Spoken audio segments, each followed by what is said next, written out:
ओम शांति। 17 जुलाई 2025 की प्रातः मुरली में बाबा ने कहा, मीठे बच्चे, उच्च बनना है तो अपना पोता मेल रोज देखो। कोई भी कर्मेंद्रिय धोखा ना दे। आंखें बहुत धोखेबाज हैं, इनसे संभाल करो। मीठे बच्चे, उच्च बनना है तो अपना पोता मेल रोज देखो। कोई भी कर्मेंद्रिय धोखा ना दे। आंखें बहुत धोखेबाज हैं, इनसे संभाल करो। प्रश्न है, सबसे बुरी आदत कौन सी है, उनसे बचने का उपाय क्या है? उत्तर है, सबसे बुरी आदत है जवान का स्वाद। कोई अच्छी चीज़ देखी तो छिपाकर खा लेंगे। छिपाना अर्थात चोरी। चोरी रूपी माया भी बहुतों को नाक कान से पकड़ लेती है। इससे बचने का साधन, जब भी कहाँ बुद्धि जाए तो खुद ही खुद को सजा दो। बुरी आदतों को निकालने के लिए अपने आप को खूब फटकार लगाओ। ओम शांति। आत्माभिमानी होकर बैठे हो। हर एक बात अपने आप से पूछनी होती है। हम आत्माभिमानी हो बैठे हैं और बाप को याद कर रहे हैं। गाया हुआ भी है, शिव शक्ति पांडव सेना। यह शिव बाबा की सेना बैठी है ना। उस जिस्मानी सेवा में सिर्फ जवान होते हैं, बूढ़े व बच्चे आदि नहीं। इस सेना में तो बूढ़े, बच्चे, जवान आदि सब बैठे हैं। यह है माया पर जीत पाने के लिए सेना। हर एक को माया पर जीत पाकर बाप से बेहद का वर्षा लेना है। बच्चे जानते हैं माया बड़ी प्रबल है। कर्मेंद्रियां ही सबसे जास्ती धोखा देती हैं। चार्ट में यह भी लिखो कि आज कौन सी कर्मेंद्रिय ने धोखा दिया। आज फलानी को देखा तो दिल हुई, इनको हाथ लगाएं, यह करें। आंखें बहुत नुकसान करती है। हर एक कर्मेंद्रिय देखो कौन सी कर्मेंद्रिय बहुत नुकसान करती है। सूरदास का भी इस समय पर मिसाल देते हैं। अपनी जांच रखनी चाहिए। बाबा कहते हैं अपनी जांच रखनी चाहिए। आंखें बहुत धोखा देने वाली हैं। अच्छे अच्छे बच्चों को भी माया धोखा दे देती है। बस सर्विस अच्छी करते हैं परंतु आंखें धोखा देती हैं। इस पर बड़ी जांच रखनी होती है, क्योंकि दुश्मन है ना, हमारे पद को भ्रष्ट कर देती है। जो सेंसिबल बच्चे हैं उन्हों को अच्छी रीति नोट करना चाहिए। डायरी पॉकेट में पड़ी हो। जैसे भक्ति मार्ग में बुद्धि और तरफ भागती है तो अपने को चुटकी काटते हैं, तुमको भी सजा देनी चाहिए। बड़ी खबरदारी रखनी चाहिए। कर्मेंद्रियां धोखा तो नहीं देती, किनारा कर लेना चाहिए। बड़ा होकर देखना भी नहीं चाहिए, खड़ा होकर देखना भी नहीं चाहिए। स्त्री पुरुष का ही बहुत हंगामा है। देखने से काम विकार की दृष्टि जाती है। इसलिए सन्यासी लोग आंखें बंद करके बैठते हैं। कोई सन्यासी तो स्त्री को पीठ देकर बैठते हैं।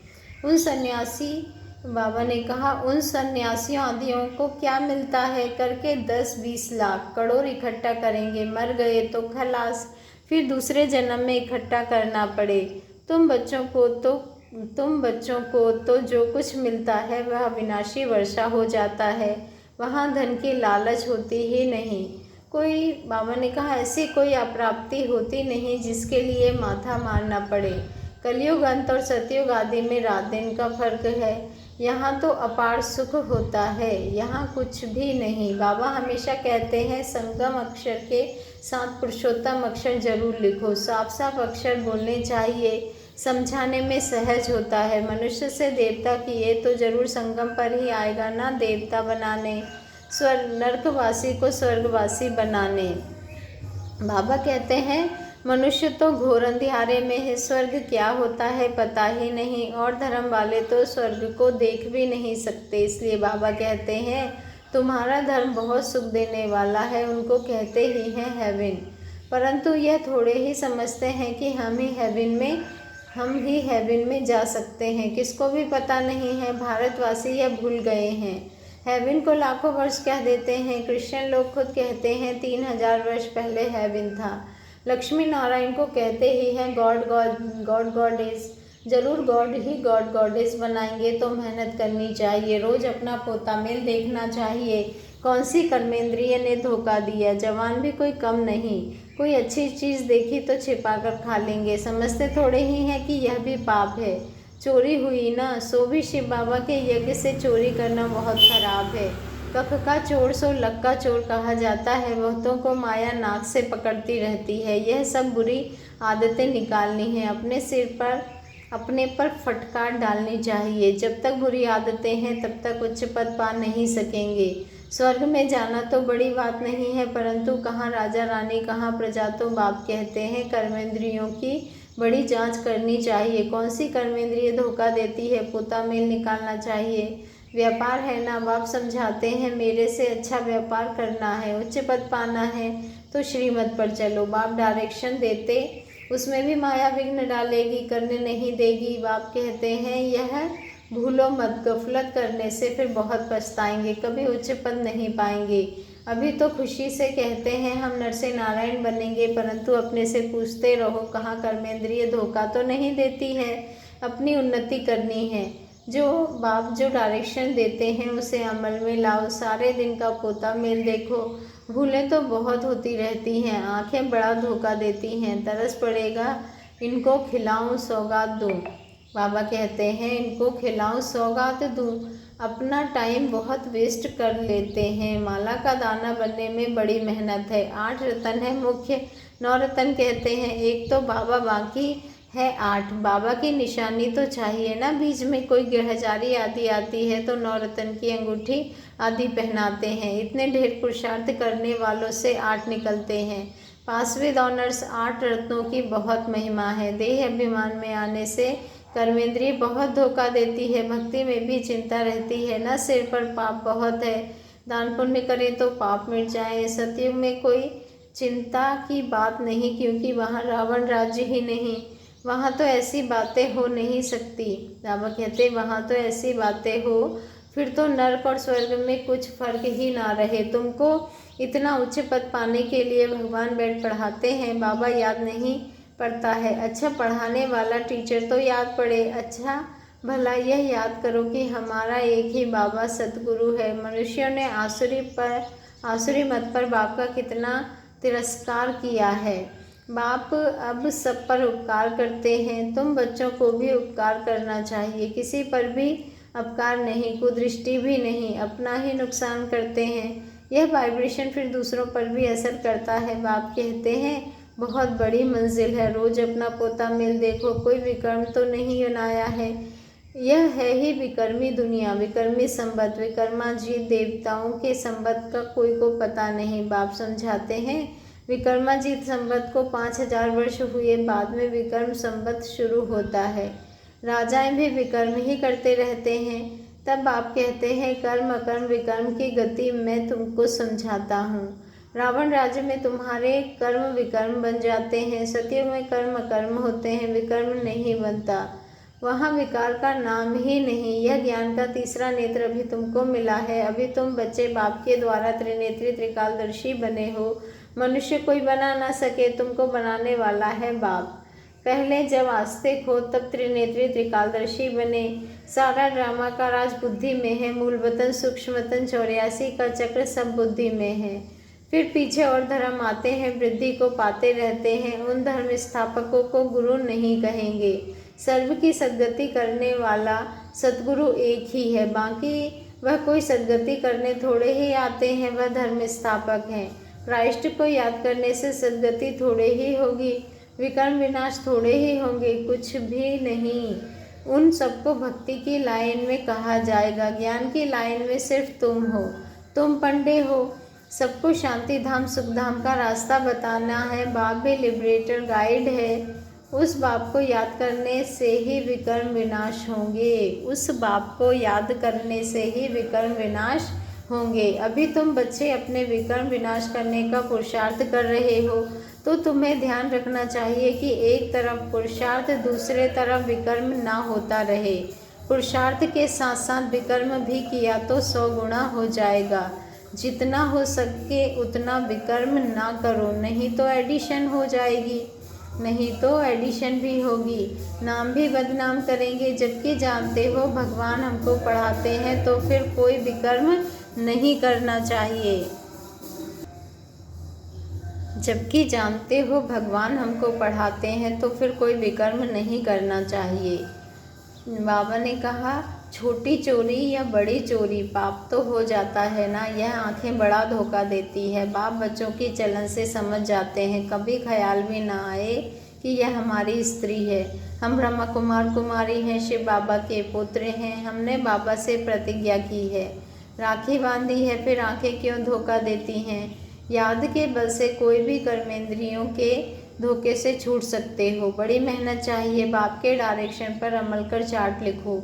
स्त्री पुरुष भी आपस में यही बातें करो। हम तो बाबा से पूरा वर्षा लेंगे, टीचर से पूरा पढ़ेंगे। ऐसा टीचर कभी मिल ना सके जो बेहद की नॉलेज दे। लक्ष्मी नारायण ही नहीं जानते तो उनके पिछाड़ी आने वाले कैसे जान सकते हैं। बाप कहते हैं यह सृष्टि के आदि मध्य अंत का ज्ञान सिर्फ तुम जानते हो संगम पर। बाबा बहुत समझाते हैं, यह करो, ऐसे करो, फिर यहाँ से उठे तो खलास। यह नहीं समझते कि शिव बाबा हमको कहते हैं। हमेशा समझो शिव बाबा कहते हैं इनका फोटो भी नहीं रखो, यह रत्तो लोन लिया है। यह भी पुरुषार्थी है, यह भी कहते हैं मैं बाबा से वर्षा ले रहा हूँ। तुम्हारे सदस्य यह भी स्टूडेंट लाइफ में है, आगे चल तुम्हारी महिमा होगी। अभी तो तुम पूज्य देवता बनने के लिए पढ़ते हो, फिर सतयुग में तुम देवता बनेंगे।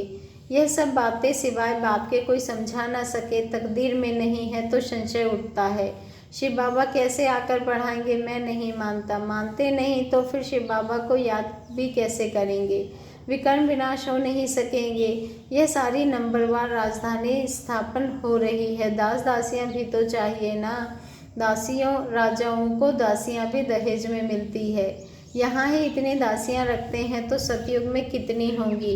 ऐसा थोड़े ही ढीला पुरुषार्थ करना चाहिए जो दास दासी जाकर बने। बाबा से पूछ सकते हो, बाबा अभी मर जाएं तो क्या पद मिलेगा। बाबा झट बता देंगे, अपना पोता में लापे ही देखो। अंत में नंबरवार कर्मातीत अवस्था हो जानी है। यह है सच्ची कमाई। उस कमाई में रात दिन कितना बिजी रहते हैं। सट्टे वाले जो होते हैं वह एक हाथ से खाना खाते हैं, दूसरे हाथ से फ़ोन पर कारोबार चलाते रहते हैं। अब बताओ ऐसे आदमी ज्ञान में चल सकेंगे। कहते हैं हमको फुर्सत कहाँ। अरे सच्ची राजाई मिलती है। बाप को सिर्फ याद करो तो विकर्म विनाश होंगे। अष्ट देवता आदि को भी याद करते हैं ना, उनकी याद से ही कुछ भी मिलता नहीं। बाबा बार बार हर एक बात पर समझाते रहते हैं, जो फिर ऐसे कोई ना कोई की फलानी बात पर तो समझाया नहीं। तुम बच्चों को पैगाम भी सबको देना है। एरोप्लेन से भी पर्चे गिराने के लिए कोशिश करनी चाहिए। उसमें लिखो शिव बाबा ऐसे कहते हैं। ब्रह्मा भी शिव बाबा का बच्चा है, प्रजापिता है तो वह भी बाप, यह भी बाप। शिव बाबा कहने से भी बहुत बच्चों को प्रेम के आंसू आ जाते हैं। कभी देखा भी नहीं है। लिखते हैं बाबा कब आकर आपसे मिलेंगे। बाबा बंधन से छुड़ा। बहुतों को बाबा का फिर प्रिंस का भी साक्षात्कार होता है। आगे चल बहुतों को साक्षात्कार होंगे। फिर भी याद करो, तुम भी देखेंगे पिछाड़ी में खूब पुरुषार्थ करेंगे, याद करने लगेंगे। बाप राय देते हैं बच्चे जो समय मिले उसमें पुरुषार्थ कर मेकअप कर लो। बाप की याद में रह विकर्म विनाश करो तो पीछे आते भी आगे जा सकते हो। जैसे ट्रेन लेट होती है तो मेकअप कर लेते हैं ना। तुमको भी यहाँ समय मिलता है तो मेकअप कर लो, यहाँ आकर कमाई करने लग जाओ। बाबा राय भी देते हैं ऐसे ऐसे करो, अपना कल्याण करो, बाप की श्रीमत पर चलो। एरोप्लेन से पर्चे गिराओ। जो मनुष्य समझे कि यह तो बरोबर ठीक पैगाम देते रहते हैं। भारत कितना बड़ा है सबको मालूम पड़ना चाहिए कि फिर ऐसे ना कहें कि बाबा हमको तो पता ही नहीं पड़ा। अच्छा, मीठे मीठे सिके लदे बच्चों प्रति माता पिता बाप दादा का याद प्यार और गुड मॉर्निंग। रूहानी बाप की रूहानी बच्चों को नमस्ते और हम रूहानी बच्चों की रूहानी माता पिता बाप को याद प्यार गुड मॉर्निंग और नमस्ते। शुक्रिया बाबा, शुक्रिया। धारणा के लिए मुख्य सार है। फर्स्ट पॉइंट है सेंसिबल बन अपनी जांच करनी है कि आंखें धोखा तो नहीं देती है। कोई भी कर्मेंद्रिय के वश उल्टा कर्म नहीं करना है। याद के बल से कर्मेंद्रियों के धोखे से छूटना है। सेकंड पॉइंट है यह सच्ची कमाई के लिए समय निकालना है। पीछे आते भी पुरुषार्थ से मेकअप कर लेना है। यह विकर्म विनाश करने का समय है, इसलिए कोई भी विकर्म नहीं करना है। आज का वरदान है बालक सो मालिक के पाठ द्वारा निरहंकारी और निराकारी भव। बालक और मालिकपन के पाठ द्वारा निरहंकारी और निराकारी भव। आज का स्वमान है मैं निराकारी और निरहंकारी आत्मा हूँ।